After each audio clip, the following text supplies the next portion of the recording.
All right, welcome to The Explainer. Today we're diving into something really crucial, the consulting skills that take a business analyst from just being good at their job to being someone the business truly can't live without. Let's get right into it.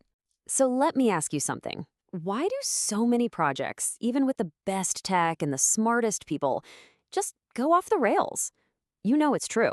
And the answer, most of the time, isn't some bug in the code. Nope, it's the human stuff.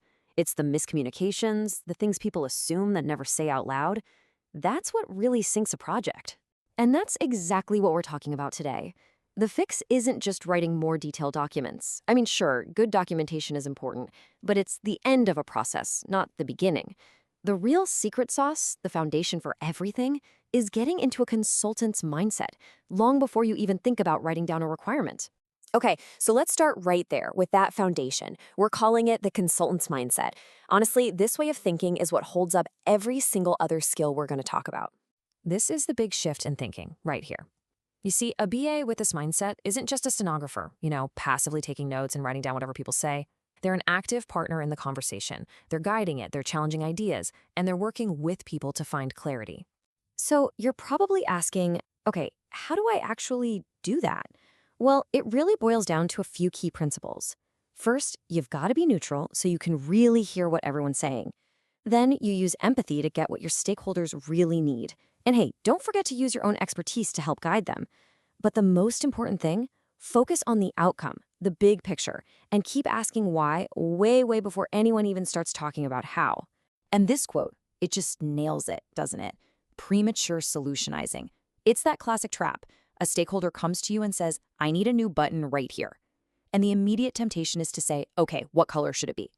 But the consultant's mindset makes you pause. It makes you ask, wait, why do you need that button? What problem are we actually trying to solve here? See, that one question keeps all your options open. All right, so we've got the mindset down. Now, let's talk about the actual tools in your toolkit. These are the practical skills you're going to use to take a fuzzy, vague idea from a stakeholder and turn it into something concrete and actionable. I mean, this is the core of the job, right? Someone comes to you with a problem, but they describe it in these really broad, kind of hazy terms. Your role is to be part translator, part detective, to refine that down. And to do that, you need the right tools. And maybe the most powerful tool you have is active listening. But I'm not just talking about hearing the words. It's a whole process. It's simple, really. First, you paraphrase back to them. Okay, so if I'm hearing you right, you're saying, that makes sure you're both on the same page. Then you gently probe for more detail. And finally, you just acknowledge what they've said. It sounds basic, but man, it's so effective for building trust and getting to the truth. And this is where the magic happens. Look at this. A stakeholder says, we need a better dashboard. That's vague. But after you use these skills, it becomes, we need to centralize KPIs to cut down reporting time by 8 hours a week. See that?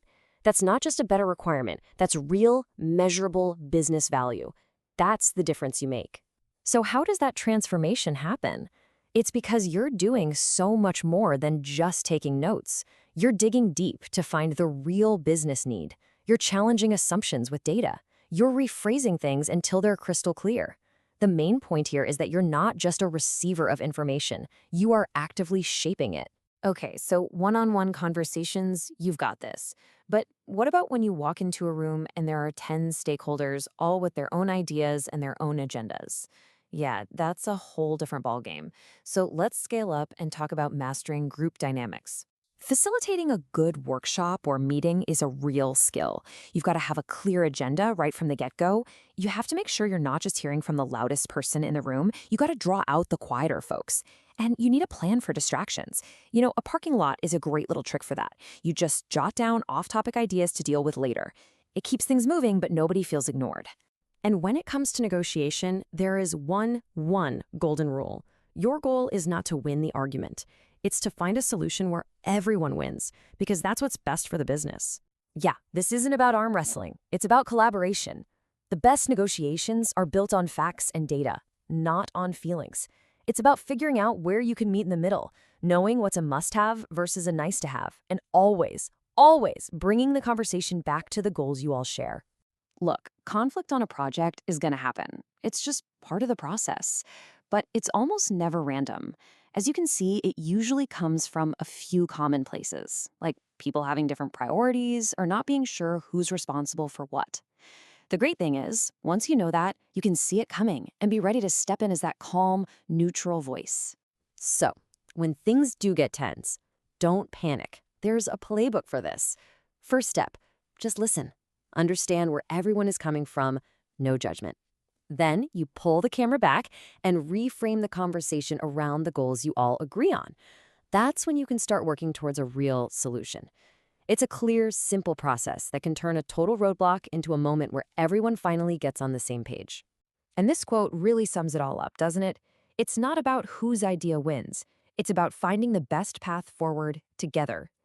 That's your job as a facilitator, as a guide. You're there for the project, for the business, not to push any single agenda. So when you put it all together, what does it mean? It means you stop being just a scribe and you become a true strategic partner. That's the real power of these consulting skills. You're no longer just a note taker, you're a leader, you're a facilitator, you're essential.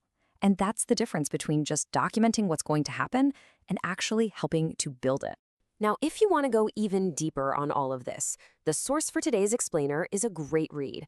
It's called The Essential Business Analyst, Mastering Business Analysis in the AI Age. We've put a link for you right there in the description. And if you enjoyed this breakdown, it would be awesome if you hit that like button and subscribe for more.